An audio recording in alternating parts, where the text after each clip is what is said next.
अस्सलाम वालेकुम ख़वातीन और हज़रात, शुरू करते हैं आज का हस्बे हाल। मैं हूं जिसका मेज़बान जुनैद सलीम।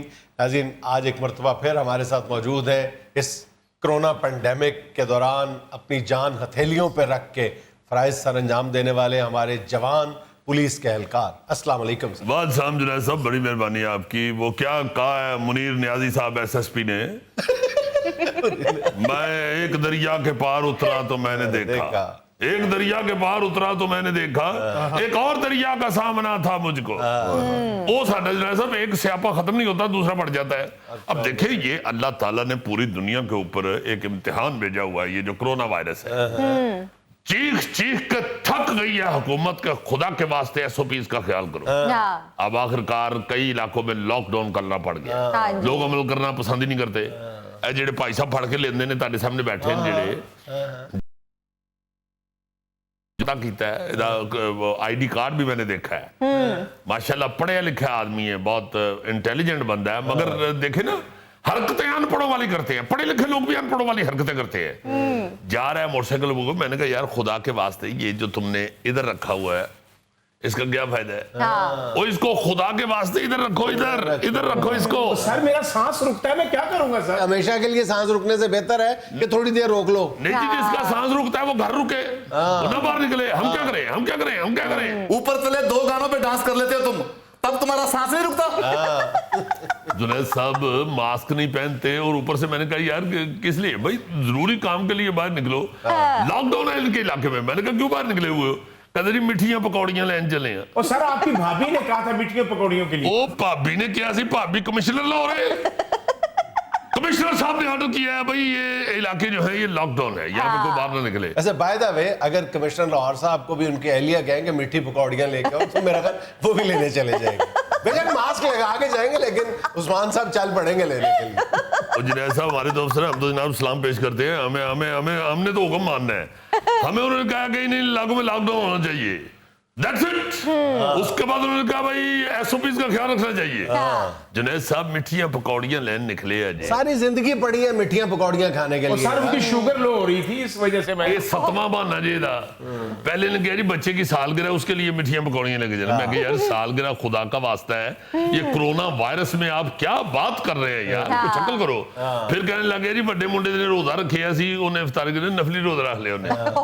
मैं कहा यार 36 और चीजें रोजा खोलने वाली, खुदा के लिए थोड़ा सा ख्याल करें। हुन तुहाडे कोल आके ते भरजाई दी शुगर लो कर लई सू। ये वैसे तीनों काम एक दिन में इकट्ठे भी हो सकते हैं। बेगम की शुगर भी लो हो सकती है, बच्चे की सालगिरह भी हो सकती है, और बेटे का रोजा भी हो सकता है। यानी इन तिना चीज़ां वास्ते मिठियां पकौड़ियां लैन निकले। गलत किया है, वो तो शक्ल से लग रहा है। ओ जुनैद साहब दिन जेड़े ने वो लूनियां पकौड़ियां खाने वाले नहीं है, मिठियां लैन निकले। इसको जुनैद साहब आज इंशाल्लाह जब मैं हवालात में बंद करूंगा और सारी रात मैंने इसको बैठने नहीं ना देना, तो शुगर एदी लो हो जानी है, भरजाई दी ठीक हो जानी है शुगर। सर मास्क मैंने लगाया हुआ, तो फिर इतराज वाली कौन सी बात है? और ठोडी दे च मोरी कराई है जिथों वायरस लंघ जाएगा तेरे अंदर। हल्ले भी देखो, हल्ले भी छोटी सी रखे है। वो तू राला सुट ले, क्यों तू छोटी सी रखे है मास्क? सर ये ले, अब तो छोड़ दे मुझे, अब तो छोड़ दे। जी जेड़ा तू जिस तरह बोल रही है ना, पहले करांगा तेरी तबीयत ठीक, ओदे बाद करांगा तेरा मास्क ठीक। बुरी तेरी ऐसी तबीयत ठीक करेंगे तू पासपोर्ट वाली फोटो भी मास्क पा के लवाएगा। जुनैद साहब फिर बात लोग समझते नहीं है भाई, हुकूमत अगर कह रही है या हम कह रहे हैं या डॉक्टर्स कह रहे हैं, तो ये आप लोगों के फायदे के लिए कह रहे हैं। इसमें या तो है ना कि हुकूमत का कोई फायदा हो रहा है इसमें, या डॉक्टर्स का कोई फायदा। जुनैद साहब एक डॉक्टर की मैंने वीडियो देखी, वो रोने लग गया यार, आंसुओं के साथ रोया जुनैद साहब। और उसने बताया कि किस तरह हमारे साथी हमारे सामने बेचारे ये कोरोना के साथ लड़ते हुए अगली सफों पे बेचारे शहीद हो रहे हैं। तो खुदा के वास्ते जहां पे इतना जोर लगा रहे हैं लोग, इतने मुश्किल हालात पैदा हुए हैं, इतने बड़े इम्तिहान से गुजर रहे हैं, यार साथ दें सारे मिलके। आप क्यों इस तरह की जिद करते हैं जिसपे हम फिर सख्ती करने पे मजबूर हो जाए? सर आप खुद ही तो कहते हैं घर से एक आदमी निकले, मैं अकेले। ओए तेनू बोलन तो बाद में सदीक साहब प्लीज सोशल डिस्टेंस रखें प्लीज। I am sorry. कौम दे हीरो ला के फिर रहे हैं, कौम दे हीरो लाए मास्क लाए, ये नहीं ला रहा। जुनैद साहब बहस करते हैं आगे से, गुस्सा इस बात पे चढ़ता है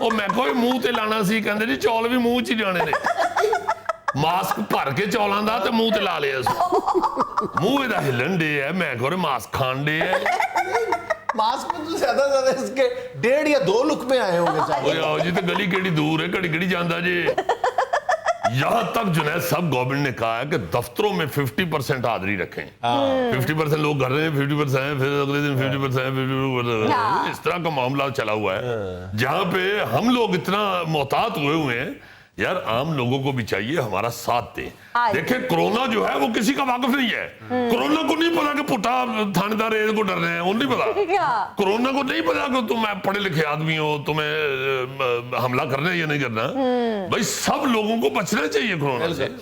अब बड़ा दर्श दे रहे हैं कि मास्क लगाएं। सर जिस वक्त इन लोगों ने मुझे पकड़ा ना तो इसने मास्क नहीं लगाया हुआ था सर। बकवास करना है। ਇਹ ਤੇ ਉਹ ਬੱਚਾ ਹੈ ਜਦੋਂ ਹਲੇ ਸ਼ੁਰੂ ਹੀ ਹੋਇਆ ਸੀ ਨਾ ਜੁਨੈਦ ਸਾਹਿਬ ਮੈਂ ਆਪਣਾ ਕਰੋਨਾ ਉਸੇ ਵੇਲੇ ਨੇ ਆਪਣੇ ਟੂਥਪੇਸਟ ਦਾ ਢੱਕਣ ਲਾ ਕੇ ਮੂੰਹ ਤੇ ਚਾੜ ਲਿਆ ਸਾਡੇ मास्क मेरे पास था सर, मैंने छल्ली खाने के लिए उतारा था। तो सर मास्क मेरे पास भी था, मैंने भी आपसे बात करने के लिए मास्क उतारा। ਓਏ ਉੱਤੇ ਕਰ ਮੈਂ ਤੈਨੂੰ ਦੱਸਾਂ ਓਏ ਅੰਦਰ ਆ ਜਾ ਪਰ ਨੁੱਕਰ 'ਚ ਜਾ ਕੇ ਚਪੇੜਾ ਮਾਰ ਲੈ ਉਹ ਤੈਨੂੰ ਕਹਿ ਵੀ ਰਹੇ ਨੇ ਐਸਓਪੀ ਥੱਲੇ ਬੋ ਅੱਛਾ ਜੀ खुदा का नाम ले यार, खुदा का नाम। जुनैद साहब बहस करते हैं आगे से इसलिए गुस्सा चढ़ता है वरना कोई पुट्ठा पागल तो नहीं है ना। अभी एक खोती रेड़ी वाला मैंने पकड़ा है यार खोती ਦੇ ਮੂੰਹ ਦੇ ਉੱਤੇ ਛਿੱਕੂ ਚਾੜੇ ਹੈ ਤੇ ਆਪ ਉਂਝੀ ਜਾ ਰਹੇ ਹੈ ਉਹ ਮੈਂ ਕਿਹਾ ਤੂੰ ਕੀ ਕਰਨਾ ਹੈ ਓਏ ਬੇਵਕੂਫਾ ਉਹ कोरोना हो जाएगा तुम्हें अपने मुंह पे ये चढ़ाना चाहिए छिक्कू ये जो मास्क है कहते जी कोई मास्क ही जनाब खोती बहुत ही महंगी मौत मुंह ते चाड़ छड़ी है। जुनैद साहब रोना ही मेरा निकले है। मैं देखो गरीब आदमी है ना अपना बेचारा माल बचा रहा है खुद नहीं बच रहा खुद नहीं बच रहा। तो हुकूमत ने तो आपको खुद मास्क दिए हैं पब्लिक को देने के लिए। दिया जी उसको दिया फिर मैंने कहा ले फड़ वो खोती तो ओदे को रहने दे अपना तू ले फड़ ले चाल ले खुदा दा वास्ते चाल ले। जरा सब बात ये है कि ये अंडरस्टैंड करना चाहिए इस बात को कि बचेंगे तो सब कुछ इधर ही है। अल्लाह ना करे अगर कोरोना ले गया तो फिर बाकी जो जिस चीजें हम संभालते फिरते हैं ਮਿੱਠੀਆਂ ਪਕੌੜੀਆਂ ਇੱਥੇ ਹੀ ਰਹਿ ਜਾਣੀਆਂ ਨਾ। ਸਰ ਜੀ ਇਹ ਪੁੱਟੇ ਨੂੰ ਵੀ ਦੱਸੋ ਕਿ ਚੌਲ ਵੀ ਇੱਥੇ ਹੀ ਰਹਿ ਜਾਣੇ ਨੇ। आप तो जरा माल जाने हैं ना। ਦੱਸਿਆ ਜੀ ਪੁੱਠੇ ਨੂੰ ਦੱਸਿਆ ਮੈਂ ਕਿਹਾ ਚੌਲ ਇੱਥੇ ਹੀ ਰਹਿ ਜਾਣੇ ਨੇ ਕਹਿੰਦੇ ਜੀ ਪਿੱਛੋਂ ਕੋਈ ਹੋਰ ਖਾ ਜਾਏਗਾ। सर मेरे बच्ची की सालगिरह का टाइम निकल जाएगा सर, वो मेरी राह देख रहा होगा। आपकी राह देख रहा होगा ना। जी सर। इतना प्यार करता है आपसे और आप उससे करते हैं तो इस प्यार का तकाजा ये है कि अपनी सेहत का ख्याल रखें। आपकी जान बहुत प्यारी है। इन मिठिया पकौड़ियों वाली रेड़ी के ऊपर से तुमने वायरस लेके जब घर जाने खुद भी मरोगे और बच्चे को भी साथ लेते जाओगे। असल ये अल्लाह ना करे अल्लाह पाक तुम्हें अपनी हिफाजत में रखे। कहने का मतलब ये है कि खुदा के वास्ते बाहर ना निकले आप वायरस साथ कैरी करके अपने बच्चों तक पहुंचा देते हैं। अपने आप पे नहीं तो अपने बच्चों को ही तरस खा ले यार खुदा के लिए। जुनैद साहब मैं इतना अक गया यकीन करो मैंने ऐसे दर्द होने लग गई। सारे बाजार के एक आदमी को समझाया जुनैद साहब मिन्नतें की है तरले की है कि खुदा के वास्ते एसओपीज का ख्याल करें। आप लोग अपने आप में दलेरी लेके आप बाहर निकल आते हैं यार आप में होगी दलेरी आप वायरस कैरी करके किसी और तक ना पहुंचा दें खुदा के लिए जाने दें माफ कर दें। हमें तो जुनैद साहब ड्यूटी देनी है इसलिए हम जान हथेली पे रख के तो ड्यूटी दे रहे हैं। हम खुद थाने में पूरे एसओपीज का ख्याल करते हैं जुनैद साहब ਤੁਹਾਨੂੰ ਕੀ ਦਸੀਏ ਕੀ ਹਾਲਤ ਹੈ ਥਾਣੇ ਦੇ ਵਿੱਚ। अब वायरलेस ਚੱਲੀ ਹੈ ਡਕੈਤੀ ਹੋ ਗਈ ਹੈ। ਮੈਂ ਇਹਨਾਂ ਮੁੰਡਿਆਂ ਨੂੰ ਸਾਰਿਆਂ ਨੂੰ ਵਾਦਾ ਮਾਰੀਆਂ ਨੇ ਆ ਜ਼ੁਲਫੀ ਜਿਹੜਾ ਟੂਟੀ ਚੋਂ ਨਿਕਲ ਕੇ ਆਇਆ ਜੇ ਉੱਤੇ ਪਾਣੀ ਵਾਲੀ ਟੈਂਕੀ ਖੁਸ਼ਕ ਕਰਕੇ ਤੇ ਆ ਪੁੱਠਾ ਉਹਦੇ 'ਚ ਵੜ ਕੇ ਬੈਠਾ ਸੀ ਇਹਨੇ ਉੱਤੋਂ ਢੱਕਣ ਚੁੱਕ ਕੇ ਮੈਨੂੰ ਕੀ ਆ ਰਹੇ ਆ ਸਰ ਜੀ ਦਰਖਤ ਵੱਢ ਕੇ ਨੁੱਕਰ ਛੁੱਟੇ ਸਨ ਥਾਣੇ ਦੇ ਸੇਨ 'ਚ ਦਰਖਤਾਂ ਦੇ ਥੱਲੇ ਹੋਏ ਨਿਕਲੇ ਆ ਜੀ ਠੀਕ ਨਸੇ ਅਸੀਂ ਜੁਨੈਦ ਸਾਹਿਬ ਇੰਨੇ ਬੁਖਲਾਏ ਪਿਸਤੌਲਾਂ ਹੀ ਨਹੀਂ ਫੜੀਆਂ ਖਾਲੀ ਹੱਥੀ ਵਕੂਏ ਤੇ ਪਹੁੰਚੀਆਂ ਮੇਰੇ ਇੱਕਦਮ ਜ਼ੇਨ ਚ ਆਇਆ ਮੈਂ ਡਾਕੂ ਆਣ ਕੇ ਮੈਂ ਕਿਹਾ ਹਿੱਲੇ ਕੋਈ ਨਾ ਮੈਨੂੰ ਕੋਰੋਨਾ ਜੇ ਸਾਰੇ ਨੇ ਫੌਰਨ ਹੱਥ ਚੁੱਕ ਲਏ ਨੇ ਚੁੱਕ ਕੇ ਸੁੱਟੇ ਨੇ ਫਿਰ ਗੱਡੀ 'ਚ गड्डी सुट्टे ने जुनैद साहब ले गए हैं। देखो जुनैद साहब, बात ये है कि जब आपको पता चल गया है कि एक ऐसा वायरस है जो एक से दूसरे, दूसरे से तीसरे, तीसरे से चौथे बंदे तक पहुंचता है, हाँ। तो भाई आपको राब्ते मुनक़ता कर देने चाहिए। आपको घर बैठ के इंतजार करना चाहिए और अल्लाह के आगे गिड़गिड़ा के दुआ करनी चाहिए, या अल्लाह माफ कर दे, इस इम्तिहान चो सानू माफी दे दे। अच्छा सदीक साहब, मेरे ज़हन में आ रहा था जब आप तशरीफ लाएंगे तो आपसे पूछूंगा, आपने वो जो थानों में छितर रखा होता है उसको आजकल मारने से पहले स्टेरलाइज करते हैं? जुनैद साहब, ये भी तुहानू एक ऐसी मजे वाली गल सुनान लगा वा। 4 दिन पहले डकैत एक नूं लम्मिया पा के छितर मारन लगे। मैं कहा पुट्टे छितर लिया जरा ते बेटा सैनिटाइजर मल लवी। पुट्टा सैनिटाइजर मल के जो छितर लैके आया तो डकैत ने चीका मारनियां शुरू कर दी है। कहंदा तेल च डुबोया छितर मारन लगे, मैनू खुदा दा वास्ता नहीं, माफ कर दियो। ਪੁੱਟੇ ਨੇ ਛਿੱਤਰ ਚੁੱਕਿਆ ਹੋਵੇ ਇੰਨਾ ਜੱਜਦਾ ਲੱਗਦਾ ਪੋਤਰਾ ਚੁੱਕਿਆ ਹੈ। वैसे पुलिस टॉर्चर देख के तो वायरस खुद भाग जाएगा छितर से। जी जुनैद साहब, ये जो कोरोना वायरस है ना, डॉक्टर दस दिन छितरा नाल नहीं मरदा। छितरों से ये वायरस मारा ना जाएगा। जी जी जी जी। ਨਾ ਛਿੱਤਰਾ ਨਾ ਮਰਦਾ, ਨਾ ਤਾਨੇ ਨਾ ਮਰਦਾ, ਨਾ ਕਿਸੇ ਮਿਹਣੇ ਨਾ ਮਰਦਾ ਹੈ। नहीं नहीं नहीं, ये बार बार आप साबुन से हाथ धोए, फिर उतनी देर तक साबुन मले जितनी देर तक साबुन जो है ये कोरोना वायरस की आंखों में न पड़ जाए। जब ये कोरोना की आंखों में जाता है ना साबुन, फिर कोरोना चीका मारता नसदा, हाय मुझे मैं मर गया, हाय मुझे मैं मर गया। ਛੋਟੇ ਹੁੰਦੇ ਜਦੋਂ ਨਹਾਉਂਦੇ ਸਾਂ ਅੱਖਾਂ 'ਚ ਸਾਬਣ ਪਿਆ ਹੁੰਦਾ ਸੀ, ਉੱਤੋਂ ਮਾਂ ਮਾਰਨੀ ਤੁਸੀਂ ਰੋਈ ਜਾਂਦਾ, ਰੋਈ ਜਾਂਦਾ, ਰੋਈ ਜਾਂਦਾ। बाकी बातें छोड़े, ये देखें कि आपके अतीक ने किस खूबसूरती के साथ ये दावा कर दिया है कि वो भी बचपन में नहाता रहा है। बहरहाल जुनैद साहब, हुकूमत ने बड़ा सख्त ऑर्डर कर दिया और उन्होंने हमारे ऊपर भी बड़ी सख्ती कर दी है कि जो SOPs पे अमल नहीं करता इंतहाई आहनी हाथों से निपटा जाए उस बंदे के साथ। क्योंकि जुनैद साहब ये सिर्फ वो अपने आप से जुल्म नहीं कर रहा, वो बाकी कौम पे भी जुल्म कर रहा है, वो जो बंदा जो SOPs का ख्याल नहीं कर रहा। इसलिए मेरी इल्तिजा है आपके ये प्रोग्राम के तवस्सुत से कि खुदा के वास्ते SOPs का ख्याल करें, फिर ना कहिएगा कि पुलिस बदतमीजी करती है। हाँ जी, नगद जुर्माने देने पैणगे जी। हाँ जी, और इस गल्लों खुश है कि शायद ये कुल जमा होने ने। बेटे सारा जुर्माना गवर्नमेंट के खजाने च जाना है, ए तेरे खजाने च नहीं जाना। सर जी जी जेब गवर्नमेंट दी वर्दी ते ही लगी है, अच्छा, कोई मेरे तेल मेहंदी वाले कुर्ते ते नहीं लगी हुई। ये तेल मेहंदी नॉर्मल आदमी दी होंदी है, तेरी तेल मेहंदी नहीं सी हुई, तेरा कोलू गारा होया सी, कोलू गारा।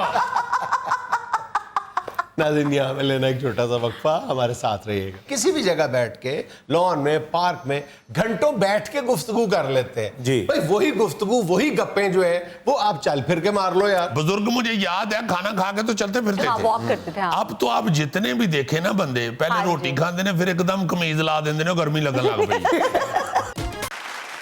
अच्छा भाईजान, बुध को यानी 7 अप्रैल को आलमी यौम सेहत मनाया जा रहा है। अच्छा जी। और उस दिन चूंकि हमारा शो नहीं होगा तो सोचा कि आज ही इस मौजू पे थोड़ी सी बात की जाए। यार कभी आप गौर करो कि खुदकुशी किसको कहते हैं यार? खुदकुशी अपने आप को मारने को कहते हैं, हाँ जी, अपने आप को खत्म कर लेने को खुदकुशी कहते हैं ना। जी। तो पाकिस्तानी, आप कभी गौर करें कि क्या हम में से अक्सरियत जो है वो खुदकुशी करने पे नहीं तुली हुई? आप सेहत के इस आलमी दिन के मौके पे आप कभी सोचे कि खुदकुशी का अमल यही होता है ना कि यार जानते बूझते हुए मौत को गले लगा लेना। सही। अब वो हर चीज जो आपकी जिंदगी के लिए जरूरी है और आपके कंट्रोल में है, आपके बस में है, आप थोड़ी सी एहतियात कर सकते हैं, आप दीदा दानिस्ता आप वो एहतियात नहीं रवा रखते, तो इसका मतलब है कि आपने खुदकुशी का फैसला ही कर लिया ना, और क्या है। हाँ जी। कोई भी चीज देख लो, डॉक्टर चीख रहे हैं कि यार ये अपना लाइफस्टाइल बदले, कई हवालों से, सिर्फ एक हवाले से नहीं। अब देखें कि पाकिस्तान में ये मतलब अक़वाम मुत्तहिदा की बल्कि WHO की एक रिपोर्ट है कि पाकिस्तान का शुमार उन मुल्कों में होता है जहां के लोग अपनी सेहत का खुद ख्याल नहीं रखते।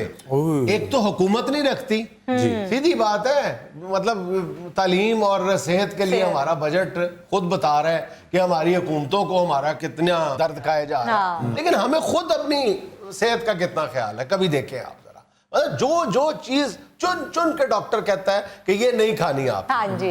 बीमार होने के बाद खाने नहीं। पीने को भी छोड़ो, 50 जगहों पे है और सबको मालूम है कि गंदगी जो है Exactly। बीमारियां फैलाने का मौजब है, तो कौन सफाई रखता है? हाँ जी। हर घर के आगे कूड़ा पड़ा हुआ है और उन्हीं के घर का पड़ा हुआ ये है। देखो, कोई खातून, हमारी बहन, माँ, बेटी कोई मर्द हजरात घर के इतनी तकलीफ नहीं करते कि घर के कूड़े को शापर में डाल के उसे ऊपर से बांध के गली में रख दें ताकि वो उठा के ले जाए। बिल्कुल बिल्कुल नहीं। अभी देखें ना, डायरिया, मलेरिया, यरकान, डेंगू, टीबी और भी कई, मेरा ख्याल कि 10-12 किस्म की बड़ी बीमारियां हैं जिनका सबसे बड़ा सोर्स है या वजह है वो गंदगी है। लेकिन कितना हम ख्याल रखते हैं। अच्छा, हर चीज में हम गुर्बत का रोना शुरू कर देते हैं। ठीक है, पास जगह पे बहुत मुश्किल है सफाई कि हुकूमत जो है वो सीवरेज का निजाम ठीक नहीं कर रही और गलियां टूटी हुई हैं, गंदगी के ढेर हैं, अंबार लगे हुए हैं। लेकिन जहां तक आप कर सकते हैं अपने घर और अपने घर के फौरन बाहर वो एरिया तो आप साफ रख सकते हैं ना। कितना रखते हैं? ठीक, अजी ज्यादा भी है अगर गंद पड़ा हुआ तो यार महल्ले के लोग इकट्ठे होके कईयां दाबड़े लेके बाहर निकल आओ, कोई एक हफ्ता लगा के अपना इलाका साफ कर। फिर भाईजान एक बड़ी वजह जिसको सारे कहते हैं, सबने सुना होगा कि 100 बीमारियों की मां का नाम मोटापा है। इस वक्त पाकिस्तान में 43%, 43% जो लोग हैं वो मोटापे का शिकार हैं और उसमें से 58% जो हैं वो खवातीन हैं। अब फिर वही मसला आ जाता है, सब कर चुके हैं कि मोटापा हमें इसलिए बुरा लगता है कि हमारी खूबसूरती को गहना देता है, वो हमारी खूबसूरती को खराब करता है। इसलिए बुरा नहीं लगता कि वो हमारी सेहत को खराब करता है, इसलिए बुरा लगता है। जब मोटापा हो जाता है फिर उसके खात्मे के लिए हम हजारों लाखों रुपए खर्च करने के लिए तैयार नजर आते हैं। मोटापे से बचने के लिए हम क्या करते हैं? कुछ भी नहीं, कुछ भी नहीं, बिल्कुल नहीं। सुबह नाश्ते से शुरू हो जाए ना, पेड़ों वाली लस्सी, कुलचे, नान, पराठे, कौन सी चीजें जो छोड़ते हैं? गोगे बताओ चीजें और खाने वाली। नहीं, गोगा कोई निशानदेही के लिए नहीं बता रहा, वो मजे लेने के लिए बता रहा। मैं तो इतना नहीं खाता। हाँ जी जी, वो तो इतना तो नहीं खाता, वो तो इतना खाता है। अच्छा, एक और बात मैं यहाँ पे ये जरूर कहना चाहूंगा जी कि ये जो है ना जी गंदगी या सफाई का मामला, ये सारे पाकिस्तान ने ये अत चुकी हुई थी और गवर्नमेंट ने भी हला की हुई थी जी के बहुत बड़ा बजट दे दिया है सफाई के लिए। लाहौर का अरबों रुपए का फ्रॉड हो गया है, कंपनी को इतना कर दिया है, अब थोड़े बजट में साफ करके दिखाएं लाहौर। नहीं हो रहा, नहीं होता यार। उस दिन भी मैंने कहा था कि ये नर्सें हैं हमारी बहनें, ये सफाई वाले हमारे वर्कर्स भाई हैं, ये जो चीजें हैं खुदा के वास्ते इसका बजट बढ़ाएं। बिल्कुल सही। ये बड़े दलेर लोग और बड़ी हिम्मत वाले लोग ये काम करते हैं। उनको कोई ऐसा टास्क दें, कोई ऐसा उनको आप दिखाएं, कोई ऐसी उम्मीद कि भाई पैसे अच्छे मिलेंगे या चलो को और सहूलतें मिलेंगी तो वो इस फील्ड में आए, नहीं आ रहे। अच्छा, सैकड़ों नर्सें एक अस्पताल में, जैसे उस दिन भी मैंने बताया था, कम है। इसी तरह सफाई वाले लोग बड़े कम हैं। इस शोबे को, इस डिपार्टमेंट को अरबों रुपये ला के तो करें सफाई। अजीजी, ये लाहौर में सफाई वाला काम तो करवा दो, तुम्हारी बड़ी पहुंच है, वरना मैं शेखुपुरा सेट हो जाऊंगा। तो फिर शेखुपुरा क्या बनेगा? यार ये बाद में सोच लेंगे, फिर को अगला शहर इंशाल्लाह ढूंढ लेंगे। यार लाहौर तो साफ होंगे, सिकंदर आजम शहर पे शहर फतह करते चले जाए।